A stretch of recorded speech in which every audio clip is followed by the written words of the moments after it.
Hello అండి అందరికీ. మంచి సమ్మర్ సీజన్. పుచ్చకాయలు తినని వాళ్ళు అంటూ ఉండరు కదా! ప్రతి ఇంట్లో ఒక పుచ్చకాయ ఉండాల్సిందే. అలా తినగా మిగిలిన పుచ్చకాయలో మనం చికెనయితే వండుకుందాం. చాలా టేస్టీగా, యమ్మీగా వండడానికైతే నేనైతే ఒక కళాయిలోకి చికెన్ తీసుకొని పెరుగు, అల్లం పేస్టు, ఉప్పు, కారం, పసుపు వేసుకొని వేసుకున్న తర్వాత సన్నగా కట్ చేసి పెట్టిన ఉల్లిపాయ ముక్కలు, పచ్చిమిర్చి, కొత్తిమీర, పుదీనా వేసుకొని మనం కూరకి ఎంత ఆయిల్ అయితే యూస్ చేస్తామో అంత ఆయిల్ని వేసుకొని బాగా మిక్స్ చేసుకోవాలి. దీన్నైతే నేను పుచ్చకాయలో కుక్ చేద్దాం అనుకుంటున్నాను. నేనైతే ఈ వీడియో వచ్చేసి యూట్యూబ్లోనే చూశాను.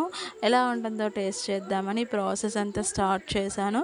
చాలా అంటే చాలా టేస్టీగా వచ్చింది. మీరు కూడా తప్పకుండా ట్రై చేయడానికి. ఇది పార్ట్ 1 వీడియోనే.